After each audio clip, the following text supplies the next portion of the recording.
Hello friends, AG+Point ഒരു പുതിയൊരു വീഡിയോയിലേക്ക് എല്ലാവർക്കും സ്വാഗതം. അപ്പോൾ ഇത് നമ്മൾ പഠിക്കാൻ പോകുന്നത് ജമീൻ എക് സ്ലേറ്റ് കാ നാം ഹെ എന്ന ചാപ്റ്ററിലെ ക്വസ്റ്റ്യൻ ആൻസർ ആണ്. അപ്പോൾ അത് നമുക്ക് എന്താണെന്ന് നോക്കാം. മേരി ഗോജ് अपनी मिट्टी के प्रति लेखक और उनके पिताजी की गहरी आस्था को सूचित करने वाले वाक्य या वाक्यांश ചാട്ട്കർ ലിഖെ. അപ്പോൾ ഇവിടെ എന്താണ് പറയുന്നത്? സ്വന്തം മണ്ണിനോട് ലേഖകനും അദ്ദേഹത്തിൻ്റെ പിതാവിനുമുള്ള ആഴമായ അടുപ്പം സൂചിപ്പിക്കുന്ന വാക്യം അല്ലെങ്കിൽ വാക്യാംശം തിരഞ്ഞെടുത്ത് എഴുതാനാണ് പറയുന്നത്. ഇവിടെ ഇപ്പോൾ താഴെ ഒരു സെൻറ്റൻസ് തന്നിട്ടുണ്ട്. അപ്പോൾ അത് വായിച്ചതിന് ശേഷം നമുക്ക് ആൻസർ നോക്കാം. ജൈസ എന്ന് പറയുന്നത് ഇതുപോലുള്ള സെൻറ്റൻസാണ് ഇനി നമ്മൾ എഴുതാനുള്ളത്.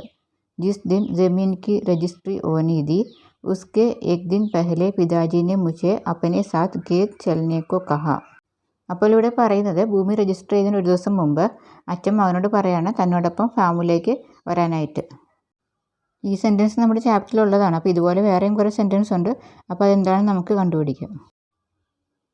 कल रजिस्ट्री के बाद वह ज़मीन अपनी कहाँ रख जाएंगी, फिर दूसरों की ज़मीन में क्या जाना.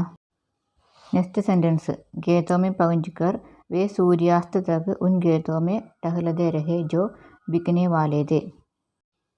अब മൂന്നാമത്തെ സെൻറ്റൻസ് നോക്കാം. मैम ने शुक्र मिट्टी को छुआ चुपचाप पिताजी के देखे बगैर.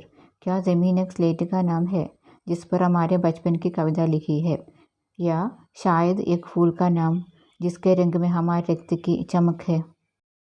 नेक्स्ट सेंटेंस, मैं ज़मीन नहीं बेचता बेचता हूँ हृदय.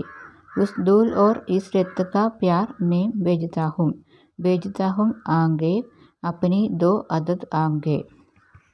ഇതാണ് ഫസ്റ്റ് ക്വസ്റ്റ്യൻ്റെ ആൻസർ. ഇതിൻ്റെ മലയാളം എക്സ്പ്ലനേഷൻ പാർട്ട് 1ലും 2ലും കൊടുത്തിട്ടുണ്ട്. അപ്പോൾ അത് നോക്കിയാൽ മതി. സെക്കൻഡ് ക്വസ്റ്റ്യൻ എന്താണെന്ന് നോക്കാം. കവിതാംശ പടേ. मैं ज़मीन नहीं बेचता हूँ हृदय.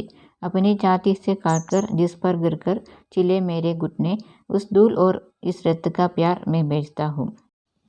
താഴെ രണ്ട് ക്വസ്റ്റ്യൻ കൊടുത്തിട്ടുണ്ട്. അപ്പോൾ അതിൽ ഫസ്റ്റ് ക്വസ്റ്റ്യൻ, ज़मीन की तुलना हृदय से क्यों की गई है, പാഠ് ഭാഗ്യ की कविता के लिए शीर्षक लिखे. ഫസ്റ്റ് ക്വസ്റ്റ്യൻ നോക്കാം. ज़मीन की तुलना हृदय से क्यों की गई है, ഭൂമിയെ എന്തുകൊണ്ടാണ് ഹൃദയവുമായി തുലന ചെയ്തിരിക്കുന്നത്. ആൻസർ, ज़मीन से लेखक का बचपन से ही आत्मबंध है. ഭൂമിയുമായി ലേഖകന് കുട്ടിക്കാലം മുതലേ ആത്മബന്ധമുണ്ടെന്ന്. ജിസ് पर खेल कूद कर और जिसकी मिट्टी में रह कर वे बड़े हुए हैं. അതിൽ കളിച്ചും അതിലെ മണ്ണിൽ ഇഴഞ്ഞുമാണ് അദ്ദേഹം വളർന്നു വന്നത്. इसलिए ज़मीन उनके हृदय का भाग है. അതുകൊണ്ട് മണ്ണ് അദ്ദേഹത്തിൻ്റെ ഹൃദയത്തിൻ്റെ ഭാഗമാണ്.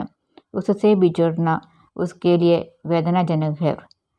അതുമായി വേർപിരിയുക എന്നത് അദ്ദേഹത്തെ സംബന്ധിച്ചിടത്തോളം വേദനാജനകമാണ്. അപ്പോൾ സെക്കൻഡ് ക്വസ്റ്റ്യൻ, പാഠ് ഭാഗ്യക്ക് കവിത കേലിയ ശീർഷക ലിഖെ. പാഠഭാഗത്തെ കവിതയ്ക്ക് തലവാചകം എഴുതുക. അതിൻ്റെ ആൻസർ എന്താണ്? ധൂൽ ഓർ രക്ത് കാ പ്യാർ, പൊടിയുടെയും രക്തത്തിൻ്റെ സ്നേഹം. അപ്പോൾ അടുത്തത് ലെറ്റർ റൈറ്റിംഗ് ഡയറി റൈറ്റിംഗുമാണ്. അത് അടുത്ത വീഡിയോയിൽ അപ്ലോഡ് ചെയ്യുന്നതാണ്. വീഡിയോ ഇഷ്ടപ്പെട്ടെങ്കിൽ ലൈക്ക് ചെയ്യുക, ഷെയർ ചെയ്യുക, സബ്സ്ക്രൈബ് ചെയ്യുക.